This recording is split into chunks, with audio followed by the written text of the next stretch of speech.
spilling the ink, plotting your doom. Rum in the flask, we're feeling so bold. Pirates don't ask, we be taking the gold. Storm clouds rolling, tides going mad. Who's out sailing? Shout it out, Captain Dan.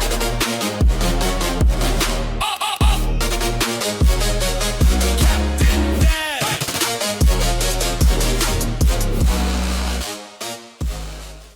Ahoy, and welcome back to Riftbound Summoner Skirmish Top 8. Today we got Sam Sulik versus 2.5. These are a couple of friends of mine. We got Alex, aka Sam Sulik, and Hui, 2.5. So their real names are a little bit easier to say. We're probably going to refer to them by their real names for the rest of the match. Alex coming out with Yasuo, Mystic Poro on his first turn. Passing it over to Hui, playing Tide Turner for his first turn. And picking up his Teemo from his champion zone with his legend. Being efficient for his first turn. Yeah, alright, getting everything caught up here, getting everything going fire and fast here.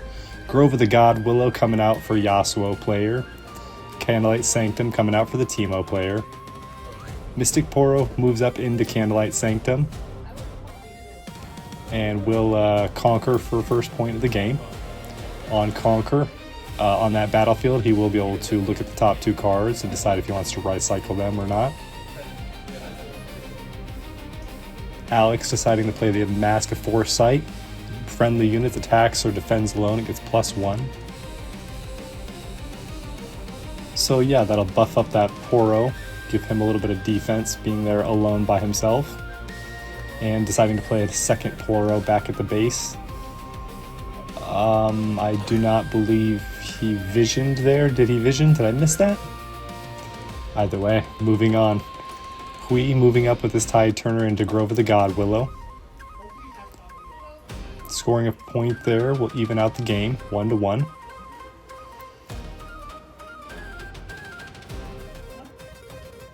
And Sprite Mother coming down on the base.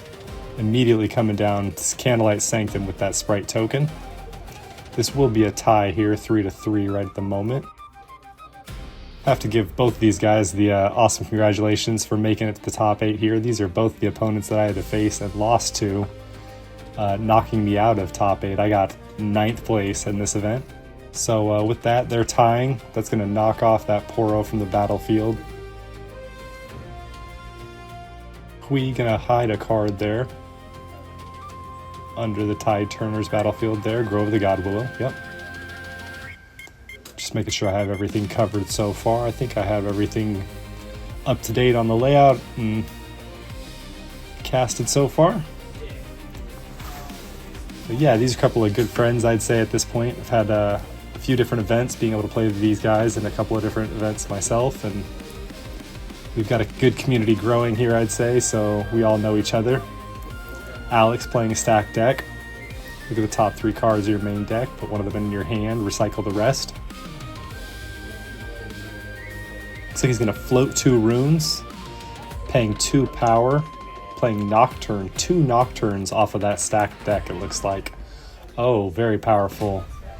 Yeah, that's a great tempo for him there. Using those 2 floating runes that he just used, play another fast Mask of Foresight.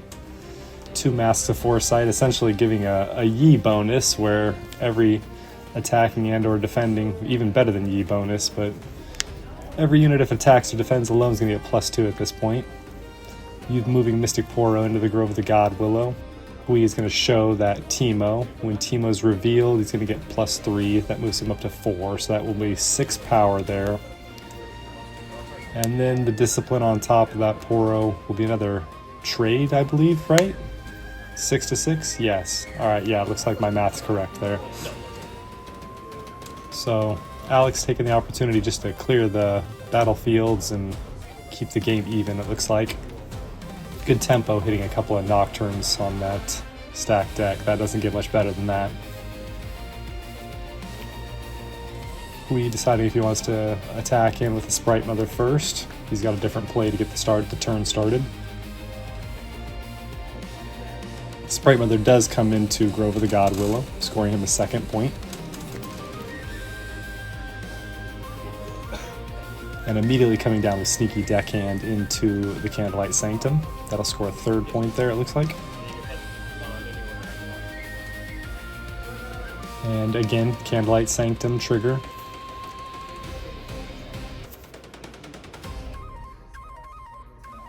Hui taking an opportunity here to hide a couple of cards, one at each battlefield. This Teemo deck built with a lot of secrets, a lot of hidden cards here. It does get very chaotic in this game.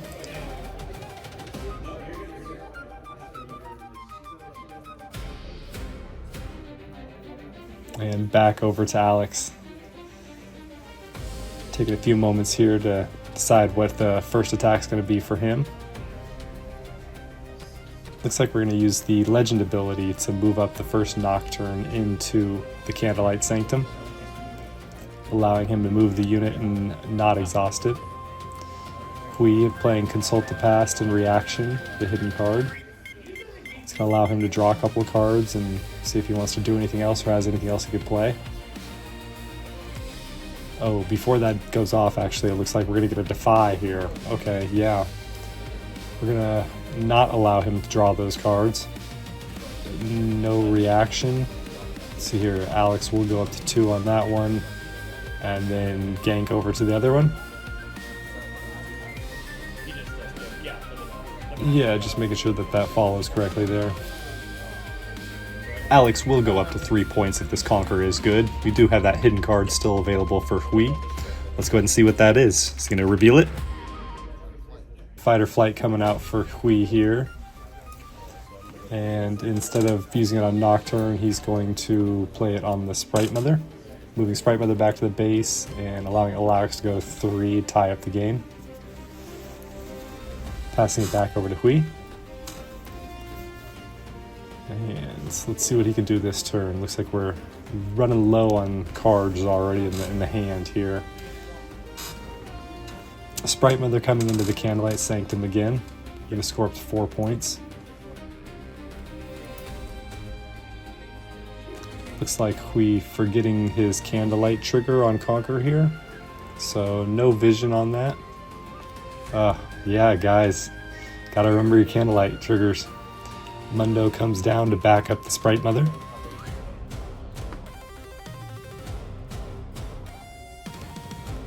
And I don't know if it's probably too difficult to read, but I should probably mention that Alex is playing green Yasuo Remorseful. When I attack, deal damage equal to my might to an enemy unit here. He does cost 6 and 2 green power. That is his chosen champion. Yasuo Legend, we've already used him a couple times, but exhaust 2 runes and exhaust the Legend in order to move a friendly unit to or from base.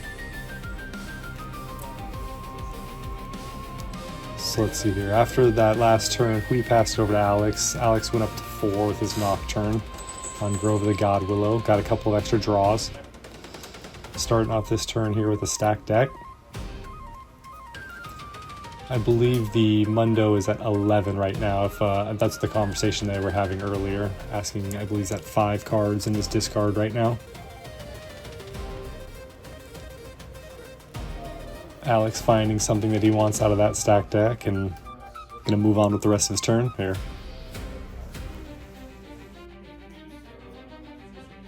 He is, trailing in the points here, so if they do hold the battlefields, we will take the advantage here. Still lots left to play in this game.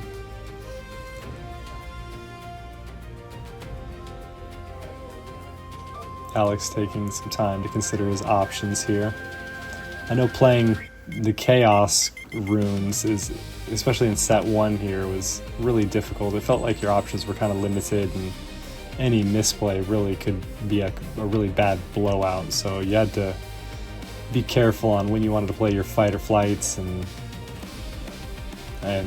gusts and each one, you can't gust a Sprite Mother, obviously. That's just gonna give tempo back to the other player being able to play another token, but instead looks like Alex gonna play Sonya to the battlefield, allowing him to retreat his Nocturne, ending his turn, allowing him to untap 4 runes from Sonya trigger. We will go up to 5 points here with the beginning of his turn. We got Mundo and Sprite Mother backing up Candlelight Sanctum, so feeling pretty good. He's got some sort of ride the wind or something with Mundo. If he can do some shenanigans, score another point, that'd be nice.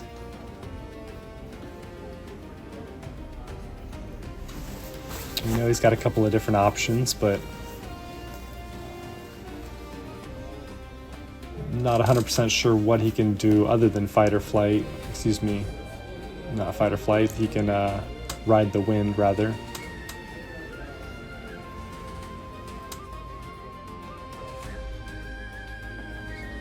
First card coming down is going to be a Stupefy, targeting the Sonya, essentially moving her down to 3 might at the moment.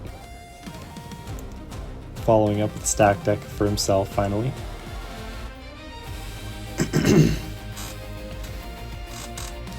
Not quite sure what he wants to grab from this hand here. Looks like he's got a couple of options. Fortunately, the angle doesn't quite give us any intel what the options are that he is seeing there, but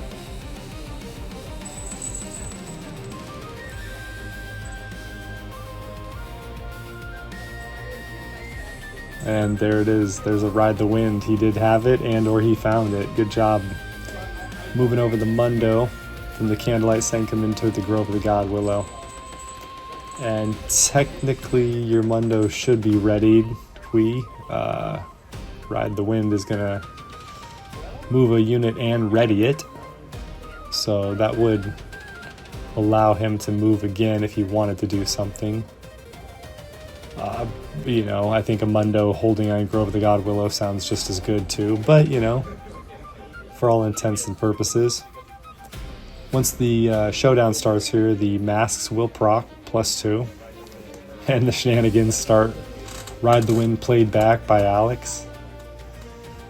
He's going to target the Sonya and move it over back into the Candlelight Sanctum, it looks like here. Yeah, very good. With her +2 bonus on defense and then another +2 bonus on attack, that essentially will give her +4. Moving her up to +7 might. She did have a Stupefy on her from before, so she'll win that combat pretty handedly there. They'll each score a point. Alex goes up to 5, Hui goes up to 6. Decides to hide the card at the Grove of the God Willow under the Mundo. Passes it back over to Alex, excuse me. On that conquer here of the Sonya into that battlefield, he will remember to get the Candlelight trigger here this time, it looks like, so good on him for remembering that.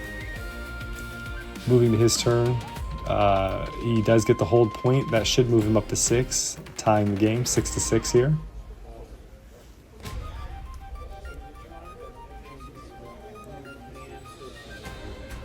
And that Mundo is at 12 here. Yeah, I was just about ready to say if I could rewind back, but it looks like in the background they're having a little chit chat, counting the cards there. Mundo is at 12 might right now. Alex considering his options, wondering what he can do here. I know we play Discipline, we play On Guard, so we have a couple different ways. If we attack alone, we're already getting +2. So, I mean, we still need to come up with 6 might somehow. Maybe we fight or flight the Mundo off the base first. Get rid of the hidden card. That's, you know, certainly an option. A Rebuke, possibly.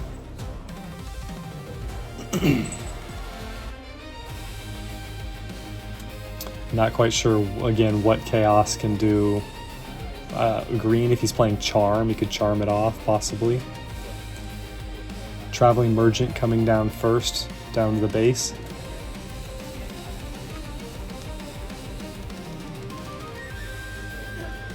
And using the Leader Legend ability, gonna use Traveling Merchant up into Candlelight, get a move trigger. Looks like he's probably digging for some more answers or something more powerful, possibly. Discarding a Cane.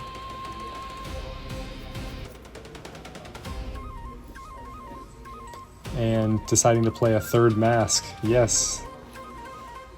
Okay, so everything that attacks and or defends alone will get +3 while doing so. It's okay, pretty good, pretty good.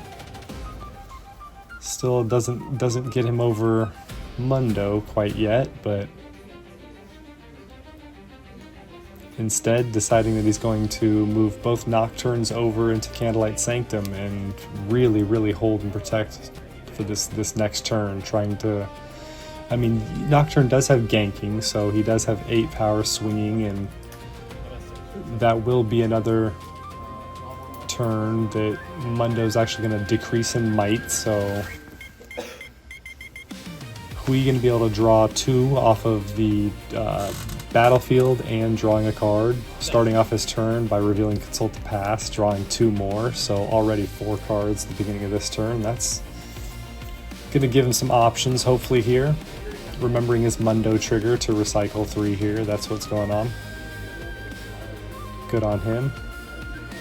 So far, other than missing some battlefield triggers, I don't think anything's been too terribly bad or too terribly missed. Coming out with Lecturing Yordle straight to the base, backing up that Mundo. And yeah, we gotta be worried about the champion coming out for Alex here. His Yasuo still hasn't hit the base yet, but Hui coming down with an epic singularity. Yeah.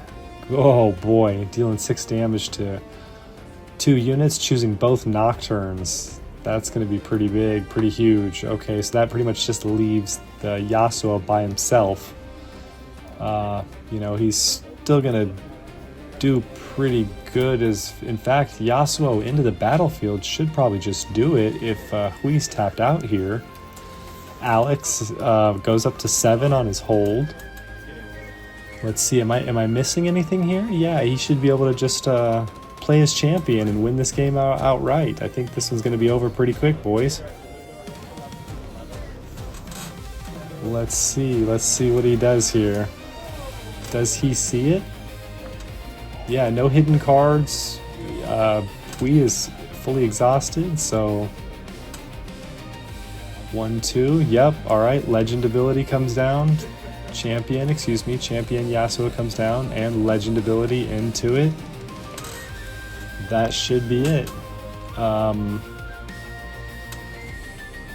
Taking his time here to decide if that's what he wants to fully do. I mean, I think that's the right play.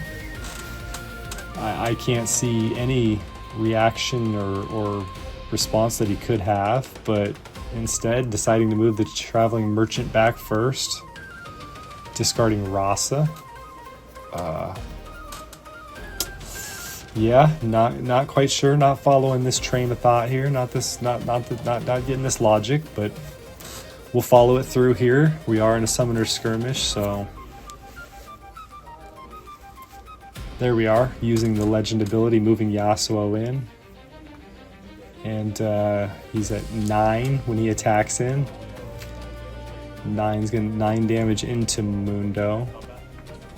Feels pretty good. Okay, so he trades the battlefield, gets them both off, and we does not have anything on the board to respond with, so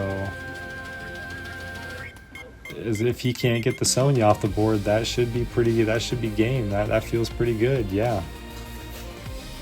You know, I would possibly consider, yeah, no, I like that. I don't think that there's anything wrong with that right here.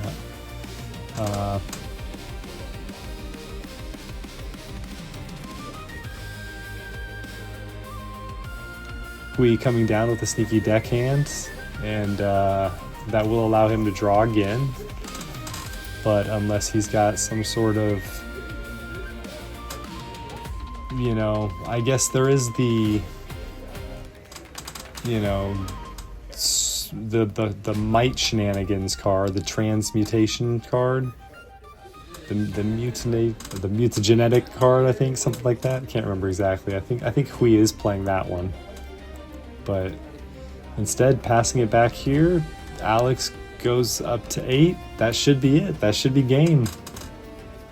Looks like we mistracked a point somewhere, so all right, little bits to be learned here. Alex, keep track of your points, Brother Bear. You should have won this game. Anyway, continuing to play it out here, looks like. Moving up Traveling Merchant, discarding Mind Splitter, and Smokescreen coming down for Hui. That will basically negate all the masks +1, and instead being defied, so Alex gonna blow that out pretty huge here unless the Hui's got a point. Oh, there we go. Fight or flight moving him back. But still not much to be done because, yeah, legend ability can be procced here for Yasuo. Just move him right back up in there. And he's going to have the +3 from attacking before, so... Alright, we'll +2 an additional draw card here. Just maybe deciding he wants to see all the options here. And there we go. Alright, he is going to finish it out here. So, GG, guys. Let's see you guys in game 2. A big shout out to Titan Cards and Games, located at 4930 Park Boulevard, Unit 4, Pinellas Park, Florida. If you need sleeves, deck boxes, packs, or singles, then Titan has you covered. They have anything you could need in stock, and a beautiful play area with great lighting. No more dim-lit basements for this captain. Come in today and visit Titan. Be sure to tell him the captain sent you. Alright, and welcome back to Game 2, Alex vs. Hui. We got Yasuo vs. Teemo. Yasuo bringing out the Dreaming Tree. We got Teemo bringing out Fortified Position. Teemo getting to play first this turn since Yasuo did get the first game. Ravenbloom Student coming out for turn 1. Traveling Merchant coming down for turn 1 on Yasuo. And getting this game started quickly, you bet. Fortified Position, when you defend here, choose a unit, it gains Shield 2. So, definitely advantage for getting on it and defending early. Hui coming down with a Sprite Mother to base will allow him to play that token, and let's see which battlefield he decides to come into with it here. Honestly, probably not a bad idea to come in with the Fortified Position with, okay, he's already made his decision before we get to theorize on that. Each one, Ravenbloom Student going to take the Fortified Position, Dreaming Tree going to go to the token. I was actually thinking about playing that backwards, just to play a big fat token that's going to buff up if he gets attacked into, and then the Ravenbloom Student, if you're playing spells other than Stupefy, you know, you might want to... No, I guess I get his logic here. He wants to keep the Ravenbloom Student alive, and hopefully having it with a bigger might would prevent that Traveling Merchant from wanting to attack into it. So technically it would be a 4 might compared to an easier target such as the 3 might of the Sprite token. It makes sense since he's tapped out on all of his runes. Alex here deciding what he wants to do. Alex, a very careful, cautious player. Have a lot of respect for this guy.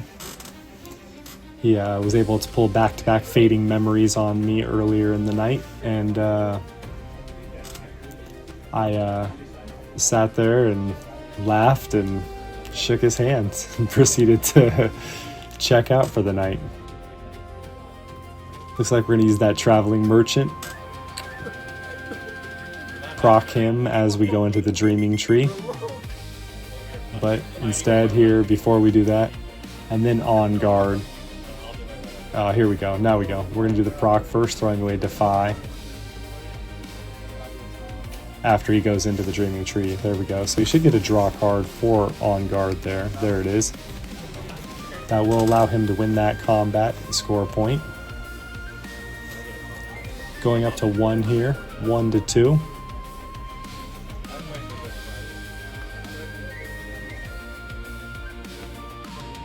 Pay 4.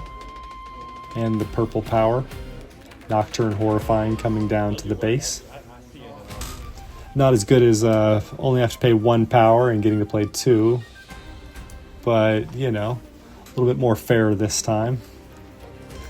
Hui taking the beginning of his turn, going up to 3. And there we go, finally remembering to untap his rune Sprite Mother, Moving back the Ravenbloom student back to the base, and Ember Monk goes down to the fortified position.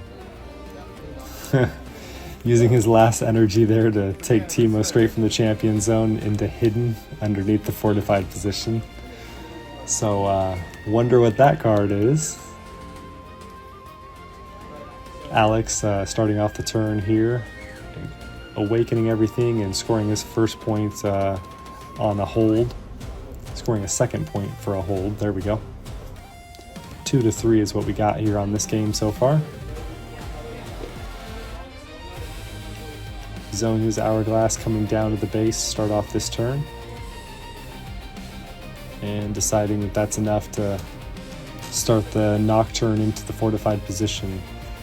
Ember Monk will proc from a fortified position, go up to 6. So, taking his priority here, Discipline. Give a unit +2 and draw 1, so that will even them out. And that's Teemo. Yeah, so Teemo will be 4. And also when he's revealed, the Ember Monk will go up to 8, so... Alex trying to kill the Ember Monk. Yeah, you can't do that, bud. You can only hit Teemo, unfortunately, so... Trading with Teemo. Zonya's Hourglass does proc, so Nocturne does go back to the base. We will get the Teemo out, thankfully. That little guy can be kind of annoying. Now, I'm pretty sure Hui plays more than 1 Teemo, so we may see him again later, we may not. I can't remember, honestly, from editing if he does pop out a couple of them in this game or not, but I know the things that he's able to do with hidden cards is very impressive, and you stay tuned till the end, you're definitely in for a treat. Alex taking a moment to decide if he wants to use his last 2 runes here or keep up something to play on defense. We are able to use the Legend ability and move up the Nocturne again. I mean, technically, I think that would be enough to trade, but not that he would necessarily want to trade. Instead, taking the time to move Traveling Merchant back to base, get himself a discard and draw trigger, throwing away the Nocturne. And a little chit chat between the players here, just discussing on how that Nocturne trigger works. It's basically if you, find him, if you reveal him while he's not being drawn, then you can pay a power in order to play him. So if you stack deck, or if you vision into Nocturne, you can basically play 1 power instead of paying any extra exhausting runes. Really nice, especially if you hit more than 1.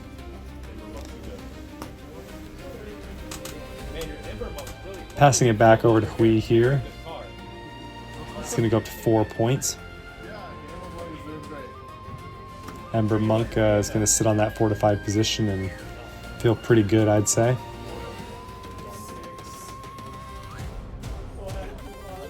Starting off the turn here, hiding a card. And again, only having to exhaust mana. Exhaust the runes, rather, since the Legend Teemo prevents you from having to pay power.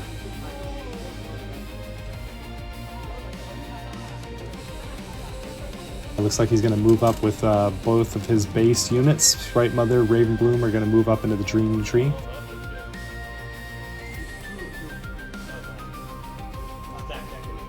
And passing turn. Alex going to go ahead and awaken everything off of his board. Get ready to decide what he wants to do here for the turn. Ember Monk sitting with a hidden card is definitely a scary position, but Ember Monk on a fortified position with a hidden card is something that is almost feeling impossible to attack into. I mean, even with a legend ability, if we moved in Yasuo, there we go. There's an answer. Fight or flight coming out for Alex here. Moving a unit from a battlefield to the base.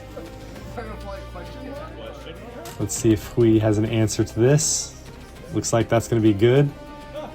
Ember Monk getting pushed back to the base and forcing out the hidden card of fight or flight himself. So very, very good for Alex there to not only avoid the battle at the fortified position, but also pull out the hidden card and make sure that he can conquer this battlefield for free. Deciding if he wants to move in Nocturne and Traveling Merchant. No, just the Nocturne looks like. That will allow him to go up to 3 points.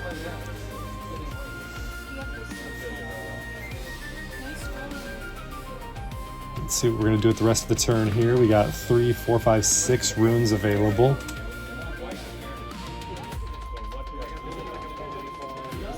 Alex going to take a few moments here to decide what he can do. I'm not sure what big units. I mean, actually, we did see a Mind Splitter thrown away at one point in time off of one of his Traveling Merchant triggers. Was that last match or maybe the beginning of this one? But so we know he does have Mind Splitters. Those are pretty big units. Of course, his Yasuo is a pretty big unit, but does he want to use all of his available runes to play Yasuo? Looks like he's got a couple of disciplines in his hand, maybe. On guard. Some low spells. And yeah, it looks like there is a Mind Splitter in his hand actually as well, but doesn't have enough to play Mind Splitter. Pretty sure that's 7. 7 and 2 power, 2 purple power. Moving up the Traveling Merchant into the Dreaming Tree. Looks like we are wanting some action here from Alex.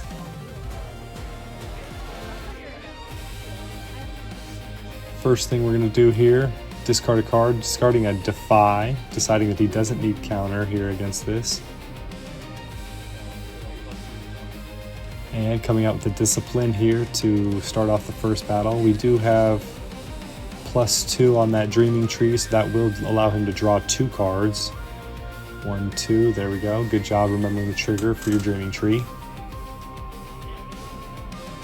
And we're going to go to follow that up with Stack Deck here. We're going to look at 3 more cards off the top of the deck. Allow him to search a little bit deeper. See if we've got anything else that can affect this combat, or...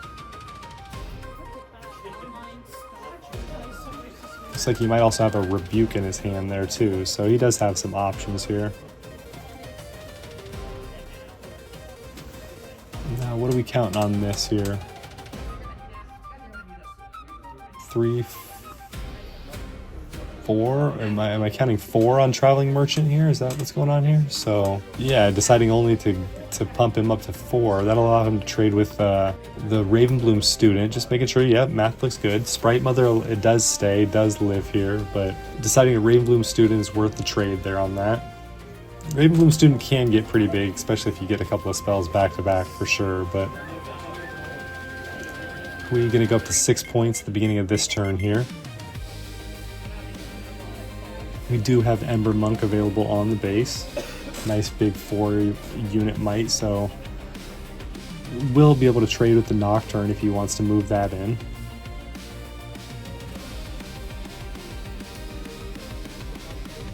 Deciding to Stupefy on his own unit there on the Sprite Mother. Yeah, that will allow him to draw 2. Drops the might, but it doesn't look like this can be relative for her this match. For this, for this turn specifically. We deciding to take the tempo of drawing some cards versus trying to attack Ember Monk and defeat the Nocturne. I mean, we can almost guarantee that Alex is going to affect battle. Looks like he's got combat tricks, and that's been most of his game plan, most of the game, and especially the first match. We coming down with a Mega Mech. Yes, sir. That is a large unit, one of the biggest units. Hiding another card there at the Dreaming Tree. Moving up Ember Monk to defend with Sprite Mother into Dreaming Tree. That Mega Mech, 8 might sitting down there at the base. That's going to feel pretty good. I mean, I don't even know if it would be a bad idea to put that Mega Mech on that Dreaming Tree. You got a pretty good lead right now, and even if they attack in Yasuo and Nocturne at the same time, I think you would be able to win that battle. So maybe not, maybe not. Either way, we're going to see what happens here, see how it plays out here. Alex, looks like we're going to go big on a big play here. Doing a little bit of pre-counting, but 1, 2, 3, 4, 5, 6, 7. 1, 2, 3, 4, 5, 6. There it is. And 2 green power. Yep, Yasuo Remorseful coming down. Using the Legend, pushing Yasuo up into Dreaming Tree. Gonna go ahead and get that attack trigger here to go off. So yeah, they were just discussing triggers here. Technically this is a trigger, so this will go on stack, and if you have a reaction, you can react to it. But I don't think it should matter, relatively speaking, in the sense that even if he does reveal his hidden card, it's going to give that Ember Monk +2, but it won't affect it anything beyond that. So that attack trigger will go off, kill the Ember Monk. He reveals Tide Turner. Okay, Tide Turner pulls in the Mega Mech. I see the logic here. He wants to trap him, and that was a pretty good little trap, I think. Mega Mech does pull in the win, I think, right here. He just flat out beats him. He can't, even if he disciplines, he just ties and trades for the Mega Mech. So great play, Hui. Yeah.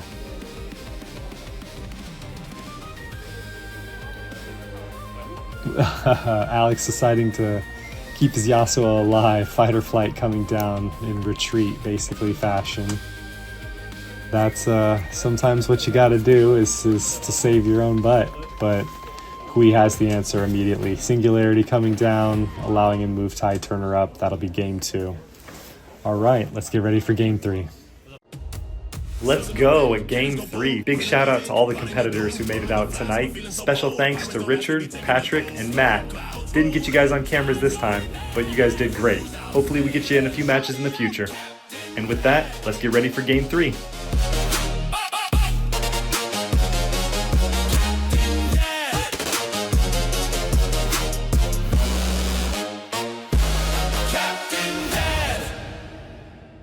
And welcome back to game 3. We got a close one here between Alex and Hui. Yasuo versus Teemo. Yasuo coming out with back alley bar. When a unit moves from here, give it +1 this turn.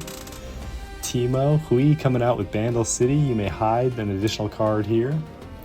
Alex getting the game started off with a Mystic Poro, Vision 1. This one's going to be exciting. There are plenty of shenanigans to be had, and if we thought the first couple of games had some interesting plays, this one, I promise you, will give you a laugh. I got a little bit of a giggle from editing this myself.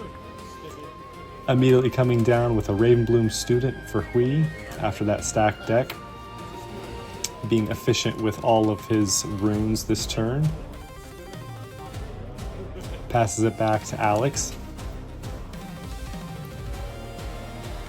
And that Mask of Foresight coming out. We didn't see that at all last game, but you know, I guess it evens and averages out a little bit since we saw all 3 of them on game 1.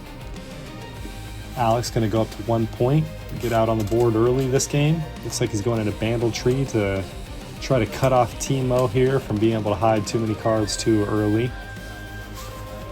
Normally I would think that you'd want to start off on the back alley bar if you're going to be stuck somewhere. But, you know, I am not a Yasuo player, so I definitely do not know the strategy. We are stack decking here for the end of the turn. Passing it back to Hui. Let's hopefully not forget to untap that Ravenbloom student there. He's usually pretty good about it. I mean, we know it's going to be moved, so yeah, coming in, Stupefy on the Poro. That's going to be pretty good. That's going to negate the Mask of the Foresight bonus, basically. And Ravenbloom student will proc if it's played. So right now, Ravenbloom at 3, Mystic at 2. On guard comes down for Alex. That will give him effectively 2 more. So Mystic Poro up to 4 might, up to compared to the Ravenbloom student's 3. Now, Hui asking if he can play something without a target, or wondering if he's asking if he could play Gust. So, oh, I mean, yeah, technically you could have when he played his spell on guard. You should have gusted on top of the on guard. That would have moved the Poro back into the hand. But, yeah, you missed the opportunity. You could have, I guess, basically, but you know, that's playing fast, I guess. Not quite sure what we want to chalk that one up to. Maybe inexperience the cards, or Ember Monk coming down to the base for Hui, and passes it back to Alex. Alex going to go up to 2 points here with the hold with the Poro. Wonder how that would have played out. Actually, that would have been pretty impactful if he would have been able to gust the Poro back. That would have evened the game up 1 point apiece here, I believe, and stuck the Poro back in his hand, left him with nothing on board. It would definitely would have changed the game state, I think, on this one. But again, missed the window, so can't say it's necessarily the wrong play. You know, he could be holding it back for later. Nocturne coming down for Alex. Feeling like Nocturne's okay, but when he's facing down the Ember Monk, it's a little bit questionable as far as how good that feels. Gust comes down at the beginning of this turn, so I mean, we will push that Poro back into Alex's hands. Hui coming into the Bandle Tree with his Ember Monk.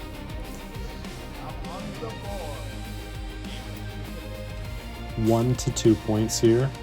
Sneaky deckhand, there we go. That will immediately score Hui up to 2 points and ties his game. And we'll have to make sure that the hidden cards get onto the right battlefields here. Looks like we got 2 hidden cards coming down at the Bandle Tree. So yeah, that's finally going to be utilized for the first time in the game. Let's see what he's going to do here. This will be pretty interesting. Players joking back and forth. Lots of laughter. I love to see it.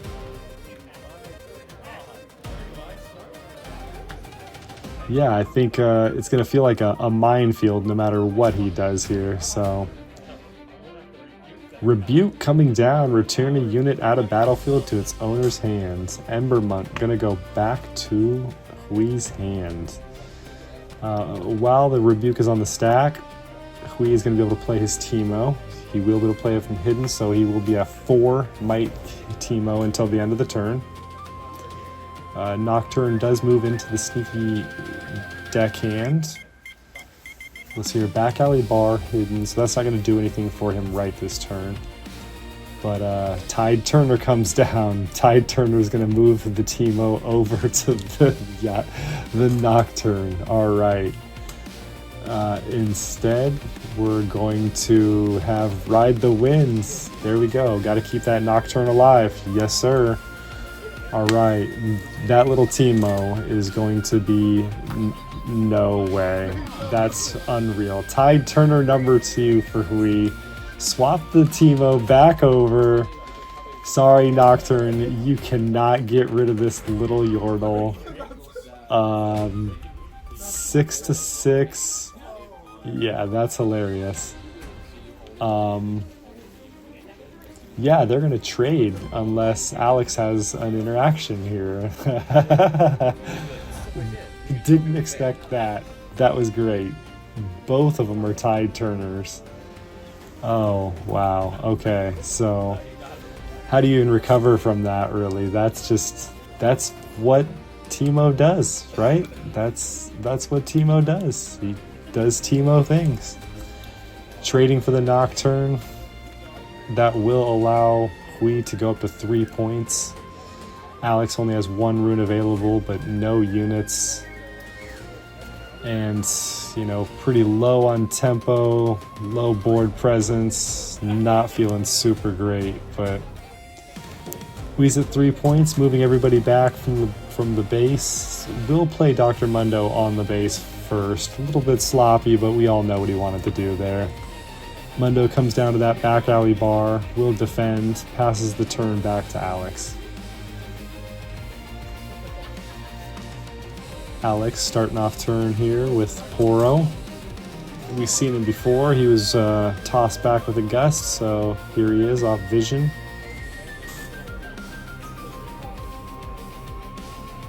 We got 4 more runes available, so hopefully we got another unit we can play to back up. I mean, we have seen, you know, a Kayn, plenty of Nocturnes, but instead we're going to use the Legend ability, move up the Poro into the open battlefield. Not a bad play, I guess. Scores a point, 3-3. Leaving 2 runes available, so let's see what we can do with this one here. Back, you know, ride the wind over with Mundo's going to feel pretty good, but turn starts over here for Hui. It's going to go up to 4 points, and Mundo will allow him to recycle 3 of his cards out of his discard. Looks like first option here is to bring both of his units. Yep, both Sneaky Deckhand and Tide Turner go into Bandletree. Mask of Foresight will proc, so Mystic Pour up to 3. Alex playing the Discipline, +2, draw cards, so Poro's going to go up to 5. Looks like, Alex, oh thank God, looks like I'm going to win this combat. No, probably not. Fight or flight comes down for Hui. And, yeah, nothing he could do since fully exhausted. Poro goes back to the base. Hui goes up to 5 points. No, I mean, he is winning, and he does have a Mundo down on the board, but only has 2 cards in hand, so, you know. Kind of Ember Monk coming down, actually. So another big body. 1 card in hand. He's got to hold at least 1-2 turns here, though. So, I mean, Yasuo coming down is going to clear out the Bandletree pretty handedly. Of course, you know, we could have another fight or flight or even a rebuke himself, and that would probably take care of the Yasuo, but just kind of trying to think what he has to do to hold on here. Alex, on the other hand, has a whole mountain to climb yet. This poor guy is up the river without a paddle, it feels like, right at the moment, but if there's anything I know about this guy is you can't count him out. He's a very talented player, and he excels at this game, so Mystic Poro goes into Bandletree with that Mask of Foresight being doubled up. He will go up to 4 might. Essentially, right now they're going to be tying. Convergent Mutation, there it is. Choose a friendly unit, increase its might. So that will allow him to trade and hold the battlefield. Allow Hui to trade and hold the battlefield, excuse me, versus just getting completely beat. Alex plays the Fading Memories on the Mundo. He has the answer. I'm not sure if he runs that on his main deck or just sideboard. This guy just seems to have it when he needs it. Good job, man. Wow. Mystic Poro comes down to the base, gives him a vision trigger, does fully exhaust. He does fully exhaust all of his runes, so does get the trigger. It's gonna, I mean, Hui's gonna be able to move up still pretty quickly into 7, but being on top deck, that Convergent Mutation, that was his last card in hand, so I mean, What else can he possibly do here? Alex deciding to leave that card on top, and Fading Memories will proc that temporary trigger off Mundo. Mundo goes to discard. He does score 2 points off of Ember Monk holding and a Sneaky Deckhand holding. Hui draws his card and hides it underneath the Ember Monk. All right, one last card hidden. Alex, I mean, if you can get over this, you got a chance at least to kind of come back. I mean, Yasuo into Ember Monk is gonna pretty much win that right off top. The Poro can attack into Sneaky Deckhand is gonna win too. I mean, with 2 Mask of Foresights, he's gonna feel pretty good right now, honestly. Hidden cards, we got Teemo, we got Fight or Flight, Consult the Past. But yeah, let's see how this one finishes out here. This one's coming down actually pretty close, even though scores are, you know, a little bit far apart right at the moment. This is a really close game here. Yasuo comes out from the champion zone. Okay, first big play happens and moves up into the back alley bar. Sprite call, but yeah, that's not gonna do anything for Hui because Yasuo kills the Ember Monk on attack trigger and kills the token through combat. And moves up the Poro in 5 points. Yeah, okay, there we go. We feeling pretty out of it right now. That's gonna be pretty tough. Yeah, no. Singularity would be an out for sure, but Traveling Merchant comes down. Yeah, I think the writing's on the wall for this one if we can't draw anything on the beginning of this next turn. Alex goes up to 7 here. What a swing, man, from 3 all the way up to 7 just in a couple of turns. That's the way this game can go sometimes. Yeah. All right, good job, Alex. Way to make it competitive here. Especially after all those Teemo shenanigans. He finds a stacked deck. Digs a little bit deeper. And passes it back to Hui. One more opportunity. Let's see what he gets here. Let's see what he gets. Yeah. I don't think that he's got it here. Yeah. He has to get him off of both battlefields. Even if he got him off of one, there's nothing he can do to this one. So, unfortunately, Hui's run is over, and Alex is going to do it. You bet. Just for funsies, Hui moving it up. Throws it away. Mind Splitter. Does nothing, you bet. GG. Alright. Yep, good game, boys. So that concludes our top 8. We got the final 4 coming up next. I know it's a little bit late, but better late than never, as they say. If you're into Riftbound and this kind of content, be sure to leave us a like on the video, maybe a subscribe. Certainly trying to grow the channel with a little bit more content. We'll see you next time.